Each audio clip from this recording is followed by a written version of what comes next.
मैं अभी खड़ा हूँ नालंदा स्कूल के बाहर और मुख्य गेट के ऊपर यहाँ पर ग्रामीणों के द्वारा एक मोटा ताला लगा दिया गया है। कहीं न कहीं जो संस्था प्रधान के प्रति जो नाराजगी जाहिर कर रहे हैं, स्कूल के मुख्य गेट पर तालाबंदी की गई है। क्या है पूरा मामला, मैं इनसे जानने की कोशिश करूंगा। सरपंच साहब, आखिर पूरा मामला क्या है? सर, मामला ये है कि मैडम की मनमानी है। मैडम गांव वालों के साथ में व्यवहार सही नहीं करती है और खुद तो मतलब बिल्कुल सेफ खेलती है और गांव वाले जो भी मतलब स्कूल के नाम पे चाहे कुएं में भी गिरना हो तो गांव वाले गिर जाते हैं, मगर स्कूल का मतलब सहयोग करते रहते हैं। तो उनका भामाशाह वोट हटाना, हमने गांव वालों ने अभी जब महेश जी के टाइम हमने गांव वालों ने सबने मिलके 1 करोड़ की जमीन दान दी थी वहाँ जहाँ आज बिल्डिंग बनी हुई है काटार समाज से। उसके बाद में मैं 2020 में सरपंच बने थे मेरी वाइफ। उसके बाद में हमने खेल मैदान के लिए मैडम को बोला कि इस पे आप साइन कर दो और हम बच्चों के लिए खेल मैदान बनवाना चाहते हैं। तो मैडम ने बोला कि अपने खेल मैदान की कहाँ जरूरत है सरपंच साहब। तो मैंने बोला देखो, खेल मैदान की अपने जरूरत नहीं है, बच्चों की जरूरत है। अपने बच्चे खेलेंगे तो अपने गाँव का, अपने जिला का, अपने तहसील का, उनके माँ बापों का नाम रोशन होगा, तो उसमें अपना भी होगा। आप ये मत बोलो कि अपने कहाँ जरूरत है और खेल मैदान के बोले खेल मैदान की अपने जरूरत नहीं है, जो ठीक है। मैंने बोला आप मैडम साइन कर दीजिए। मैंने मैडम को एक बार एप्लीकेशन दी थी पहले और फिर मैंने प्रशासन गांव के संग जो कैंप आया था उसमें भी मैडम को मैंने रिक्वेस्ट किया था कि एक बार आप दे दीजिए जो अपने बच्चों के लिए खेल। मैडम ने जब 350 फीट की लंबाई, तो मैडम ने 150 फीट बनवा के दे दिया, नाप करवा के उसमें एप्लीकेशन लिख के देगा 150 फीट ही हमारा खेल मैदान। उसकी सोच ये थी कि खेल मैदान यहाँ नहीं होना चाहिए। अब उसके अंदर की भावना क्या थी वह तो मैं जान नहीं सकता हूँ। फिर भी मैंने कलेक्टर साहब से रिक्वेस्ट करके, एडीएम साहब से रिक्वेस्ट करके और एन साहब से हमने खेल मैदान वो आवंटन तो हमारा हो रखा था पहले यहाँ पे, तो हमने खेल मैदान बनवाया है और हमारा काम चालू है। खेल मैदान बन गया तो हमारे बच्चे खेलेंगे।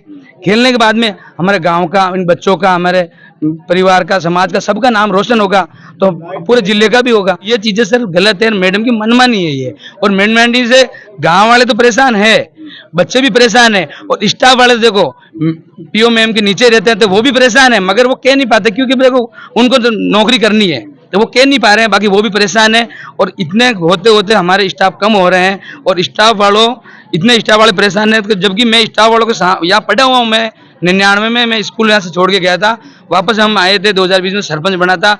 स्टाफ वाले मेरे सामने 2-3 बार रोक गए कि सर सरपंच साहब या तो हमारे को भेज दो या मैडम को भेज दो। तो मैंने उनको हाथ जोड़ा, सर देखो आप मेरे को हाथ में जोड़ो, मैं तो आपका बच्चा हूँ और आप मेरे को हाथ में जोड़ो, जो समाधान होगा जो हम 1.5 साल से मैडम को कोऑपरेट कर रहे हैं, गांव वाले भी कर रहे हैं, सरपंच भी कर रहा है, जितने भी ग्रामीण वाले सब कोऑपरेट कर रहे हैं, मगर मैडम तो भी मतलब कोशिश नहीं की भाई मैं गाँव वाले को वापस सेटल कर लूँ, बैठ के समझौता कर, कुछ नहीं। मैडम के तेवर वही थे जो आज से 1.5 साल पहले थे, वही आज है।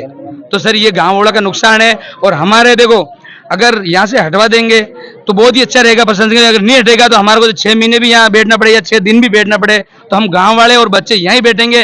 और फिर भी नहीं हटेगा तो हम जितने भी बच्चे हैं इनकी हम वो खराब नहीं करेंगे। हम टीसी कटवा के रेलड़ा, श्यामपुरा, सोडपुरा और गिरी, हम नजदीक जो भी स्कूल है उसमें एडमिशन कराएंगे, मगर इस स्कूल से हम टीसी कटवाएंगे और हमारे बच्चों का हम भविष्य खराब नहीं करेंगे। बिल्कुल, जैसा कि सरपंच साहब का कहना कि जो पढ़ाई की बात जब सामने आती है तो कहीं ना कहीं मैडम की जो प्रति इनकी जो नाराजगी है वो साफ देखने को मिल रही है। मैडम की जो शहीद है पूर्ण काटात का जो एक आप नाम सामने देख रहे हो, ये बीच में इनका भी थोड़ा विवाद बना था। मेरे साथ मौजूद है रायपुर से तहसीलदार साहब, मैं उनसे भी जानना चाहूंगा कि आखिर में जो ये प्रॉब्लम्स आ रही है क्यों आ रही है। सर सबसे पहले नमस्कार। आखिर में जो संस्था प्रधान के प्रति जो नाराजगी आ रही है ग्रामीणों की, आप क्या कहना चाहोगे इसके बारे में? अभी मैं आया हूँ, मुझे सूचना का समाचार मिला तो मैं मौके पर आ गया हूँ। अभी लोगों से सुनेंगे इनकी मांग क्या है और मांग को निर्धारित सिस्टम के अनुसार हम उच्च अधिकारियों के पास पहुंचाएंगे सो दैट इनकी बात सुनी जाए और इनकी समस्या का समाधान हो। बिल्कुल सर, जगह अभी ब्यावर जिला बन चुका है और इनकी जो ग्रामीणों की टीम अभी कलेक्टर साहब ब्यावर तक पहुंच गई है, लेकिन आखिर में कलेक्टर ऑफिस के वहां पर जाने के बाद में भी इनका समाधान नहीं हो पा रहा है। तो क्या लगता है सर, मैडम की जो नाराजगी है, क्या आपने कभी मैडम से बातचीत करने की कोशिश की? नहीं, आज बात करूंगा। अभी क्या मामला है, क्या माजरा है, अभी मैं आया हूँ, पता करेंगे और उच्च अधिकारियों के पास हम सिस्टम के जैसे भी बात पहुंचाई जाते हैं उस हिसाब से बात पहुंचाएंगे और हमें विश्वास है कि उच्च अधिकारी जरूर इनकी बातों गौर करेंगे। लेकिन एक शहीद जो होता है सर, वो देश के लिए उसका बलिदान होता है, कहीं ना कहीं देश के लिए वो कुर्बानी देता है, लेकिन आखिर में शहीद को भी उसकी जो इज्जत होती है वो तार तार की जा रही है यहाँ पर इस गाँव में। हाँ नहीं, अगर ऐसा है तो ये गलती होगा, क्या कारण है इसके बीच में दिखाते हैं, जांच करते हैं। तो ये सर कहीं ना कहीं गलत है, शहीद के परिवार वालों के साथ भी अन्याय हो रहा है। हाँ नहीं, अगर ऐसा हुआ तो कुछ गलती हुआ है। भाई जो शहीद का दर्जा मिलता है वो राज्य सरकार से सर अगर वेरीफाई हो गया उसके बाद में नाम मिटाने की क्या जरूरत आ रही सर? अगर ऐसा हुआ तो सही नहीं हुआ है। अब मैं उचित अधिकारियों को ये बात पहुंचाएंगे और जो भी है इसमें नियमानुसार कार्रवाई की जाएगी। बिल्कुल, तहसीलदार साहब की तरफ से आश्वासन मिल रहा है कि हम जल्दी एक विभागीय कार्रवाई करेंगे और मैं जुड़ूंगा। हाँ, हमारे साथ जुड़े नवाब भाई, आप क्या कहना चाहोगे? सर, सबसे पहले तो गनाना ग्राम पंचायत में ब्यावर लाइव न्यूज चैनल का हार्दिक स्वागत और अभिनंदन। आपने इस मंगरा क्षेत्र की आवाज़ को बढ़ावा दिया है और आप ही की आवाज़ के तहत आज इस ये मुकाम है और मुनका देखने को मिल रहा है। मैं सर्वप्रथम निवेदन करना चाहता हूं आपसे और शासन प्रशासन से कि आज 4 तारीख से लेकर आज 18 तारीख हो गई है। 14 दिन के अंदर भीतर ऐसा कोई सा दिन नहीं रहा जिसने हम शिक्षा विभाग से लेकर के शासन प्रशासन का दरवाजा नहीं खटखटाया। लेकिन बात यहाँ तक आ गई है कि बीकानेर डायरेक्टर साहब के पास भी गए थे, सचिवालय में शासन सचिव होता उनके पास भी गए थे, एक जिला कलेक्टर के साथ भी गए थे, 2 बार गए जिला कलेक्टर के पास, जिला शिक्षा अधिकारी के पास भी गए थे, सीबीओ के पास भी गए थे। लेकिन ये कहीं ना कहीं शिक्षा विभाग और इनकी तालमेल और लेपापोती वाली बात चल रही है। आखिर ये आज समय इसलिए आया है क्योंकि शासन प्रशासन ने हमारी आवाज नहीं सुनी, इसलिए आज सड़क पर उतरे हैं और समय रहते कार्रवाई नहीं हुई तो यहीं सोएंगे, यहीं बैठेंगे, यहीं खाएंगे और समय रहता अगर नहीं कार्रवाई हुई तो भूख हड़ताल भी करेंगे। और इस बच्चे के भविष्य, इस स्कूल के साथ जो खिलवाड़ हो रहा है, मैं तो यही चाहता हूँ कि पीओ मैडम के क्या दिक्कत आ गई कि इनको एफओ नहीं कर रहे हो। जांच दल 4-4 बार जांच टीम बैठने के बावजूद भी, इसके दोषी पाए जाने के बाद भी इसको एफओ नहीं करना, कहीं ना कहीं शासन प्रशासन की मिली भगती और ये इसमें दरकिनारी नजर आ रही है। हम तो यही चाहते हैं कि समस्त ग्रामवासी परेशान है, छात्र छात्राएं परेशान है, स्टाफगण परेशान है, तो कहीं ना कहीं इसको क्यों नहीं एफओ कर रहे हैं। हम तो मैडम अभी जस्ट हमने तालाबंदी की तो मैडम को मालूम चल गया कि तालाबंदी हो गई है और अभी रास्ते में से वापस चल गई। वो चोर है इसलिए गई है, अगर चोर नहीं होती तो यहाँ के जवाब देती। और शहीद का नाम हटाना, हमारे पास सब एविडेंस है, आप चाहते तो हम एविडेंस पेश कर देंगे। ये जांच रिपोर्ट होने के बाद भी ये कार्रवाई नहीं हो रही है। आज तो हम यही शासन, चाहे शासन आओ, चाहे प्रशासन आओ, चाहे जिला कलेक्टर आओ, चाहे तहसीलदार आओ, चाहे एसडीएम आओ, चाहे जिला शिक्षा अधिकारी आओ, चाहे मुख्य ब्लॉक शिक्षा अधिकारी आए, इस सड़क पर सोएंगे और सोते रहेंगे जब तक ये मैडम पीओ नहीं होगी। हमारी एक ही मांग है, इसको हटा दो, इसे हम हट जाएंगे। बिल्कुल बिल्कुल, जैसा है कि इनका कहना कि जब तक इसको हटा नहीं दिया जाता तब तक इनका धरना प्रदर्शन यहाँ पर जारी रहेगा और ये मौके पे डटे रहेंगे। सबसे बड़ी बात तो ये है कि हमारे बच्चों के शिक्षा के प्रति भविष्य खराब हो रहा है और ग्रामवासी को आज रेगुलर 15 दिन हो गए हैं, सब जगह भागदौड़ कर ली, जिला शिक्षा अधिकारी से लेके शिक्षा मंत्री महोदय, बीडी कला साहब के पास, बीकानेर निदेशक महोदय के पास, ब्यावर जिला कलेक्टर साहब के पास, सभी जगह जाके अपनी सुना दी कि भाई हमारे स्कूल में बच्चों का भविष्य खराब हो रहा है। हम सभी ग्रामवासी और छत्तीसगढ़ कौम की यही इच्छा है कि हमारे बच्चों का भविष्य खराब ना हो, शिक्षा खराब ना हो और मैडम को सस्पेंड कराई जाए या तबादला करा के एपीओ कराई जाए। हमारे साथ जुड़े फौजी भाई, क्योंकि कहीं ना कहीं जब देश की बात आती है, देश की तो राजनीति से बड़ा एक देश होता है, लेकिन आज यहाँ पर इस मामले में कहीं ना कहीं राजनीति नजर आ रही है क्योंकि जो शहीद का नाम था वो कहीं ना कहीं उसका मिसयूज कर रहा है, कभी हटाया जा रहा है, कभी वापस लिखवाया जा रहा है। मैं एक यही के फौजी साहब से बात करना चाहूंगा। फौजी साहब, क्या नाम है आपका? मेरा नाम है सुबदार कमरुद्दीन है। फौजी साहब, आखिर में जो ये मामला हो रहा है क्या ये गलत है? क्योंकि फौजी का जो नाम हटाया जा रहा है, संस्था प्रधान की तरफ से जो ये वैसा बिहेव कर किया जा रहा है, गलत है? ये बिल्कुल गलत है। हाँ।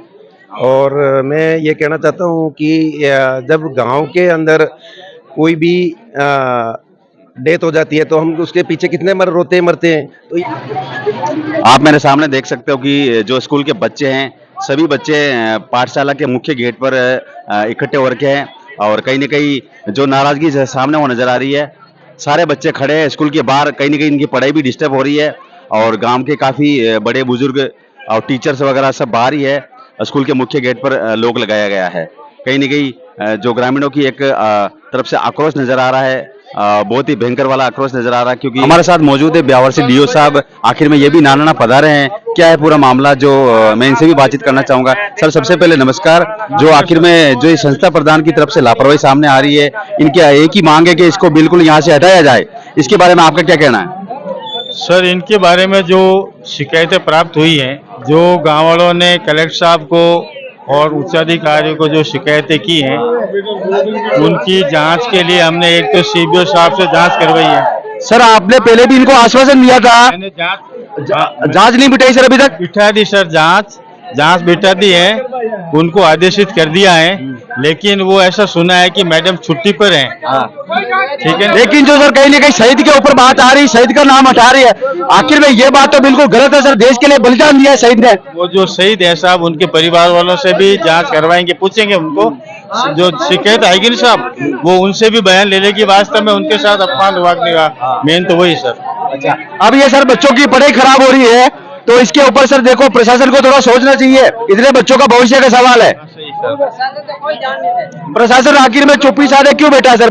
प्रशासन किसके दबाव में है? मेरा निवेदन ये है साहब कि पढ़ाई तो होनी चाहिए, ताला खोलना चाहिए, स्टाफ है, स्टाफ पढ़ेगा, मैडम एक नहीं है तो क्या कि स्टाफ तो पढ़ेगा ही सर के।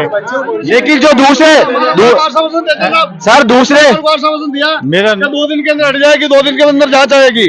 आपने क्या आपके मुंह से कहा या नहीं कहा? जांच लगा दी गई सर। आपके 7वां दिन साहब मेरे बात जांच, हमारे कोई जांच नहीं चाहिए, हमारे को स्पेशल 36 को पेश करना है। साहब मैं आपसे निवेदन करना चाहता हूँ, आपके हो तो आपके पाँव पकड़ लूंगा, अरे लेकिन ये मैडम नहीं रहनी चाहिए। मेरा निवेदन अगर सुनो। सोना पड़े तो हम सो जाइए। अब मेरा नहीं सर, किसी की बात नहीं मेरा सुन, निवेदन 14 दिन सुनो। से सुन रहे सर हम। अगर सुनना चाहते हैं ना तो पहले सुन लेते। मेरा निवेदन सर सुनो। जो हमको मेरी- दिया, फिर क्यों नहीं कर रहे? सर एविडेंस दे दिया आपको। मेरे नहीं सुनो, अरे सर आप मेरे सुनो पिता सर, को अरे नहीं। सुनो लेकिन सर। नहीं, ये बात हम सुन अरे लेंगे। मेरी बात तो सुनो साहब, हटाना मेरे क्षेत्र में नहीं है, मैं हटा दिया तो मुझको हटा देगा डायरेक्टर।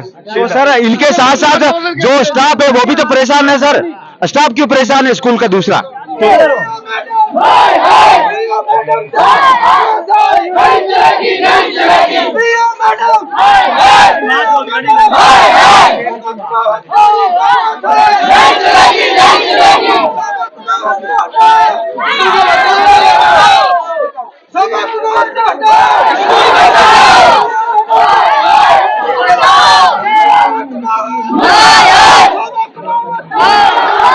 नहीं चलेगी, नहीं चलेगी।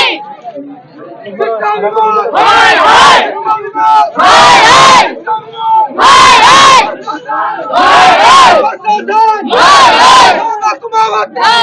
हाय नहीं चलेगी, नहीं चलेगी।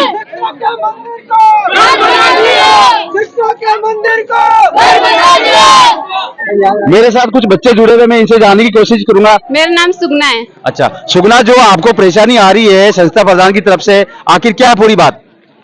हमारे को यहाँ पर थोड़े बहुत लेट भी हो जाते हैं तो हमारे को वापस घर पर भेज दिया जाता है, और हम यहाँ पर आते हैं तो भी 2 चोटी नहीं होती है तो भी भेज दिया जाता है, और कुछ हमारे घर में परिस्थितियों के कारण हम यहाँ पर आ भी नहीं पाते हैं तो भी वो नोटिस भेज दिया जाता है।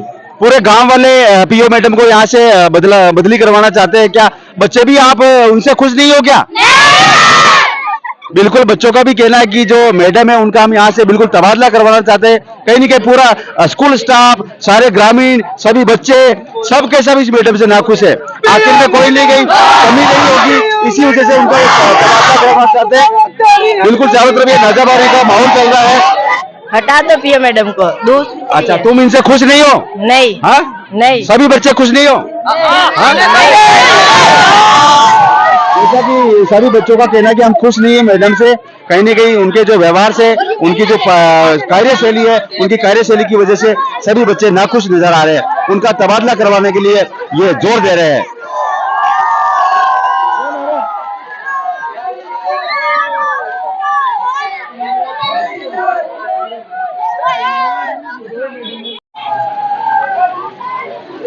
आप सामने देख सकते हो कि स्कूल के मुख्य गेट पर काफी भीड़ है, बच्चों की, ग्रामीणों की, प्रशासन की। मौके पे पुलिस मौजूद है, डीओ मौजूद है, तहसीलदार साहब मौजूद है, और सभी प्रशासन वार्तालाप में लगे हुए हैं। कहीं ना कहीं मुख्य गेट पर जो ताला लगाया गया है, आज मैं सीधी लाइव तस्वीरें दिखा रहा हूं आपको नांदना स्कूल के बाहर से।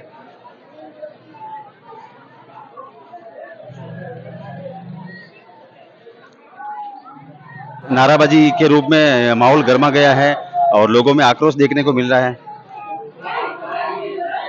जैसा कि अभी अंदर स्कूल के अंदर गांव से 2-3 लोग और एसडीएम साहब और शिक्षा विभाग के कुछ अधिकारी लोग अंदर गए हुए हैं, और वो जांच का विषय बताया जा रहा है कि जो संस्था प्रधान है मैडम, उनके प्रति जो भी लापरवाही सामने आ रही है वो डॉक्यूमेंट जांच की जा रही है, और जांच करने के बाद में क्या नतीजा आता है वो देखने वाली बात रहते हैं। और ग्रामीणों का कहना है कि हमारा धरना प्रदर्शन हमेशा ऐसे ही जारी रहेगा जब तक इनका यहाँ से ट्रांसफर नहीं हो जाता या एपीओ नहीं हो जाता, तब तक हमारा धरना प्रदर्शन चालू रहेगा। और जितने भी बच्चे, स्कूल के बच्चे हैं, गाँव वाले सब यहाँ मौजूद है मौके पर, और आगे का क्या अपडेट रहता है मैं आपसे जरूर रूबरू होऊंगा। तब तक के लिए नमस्कार।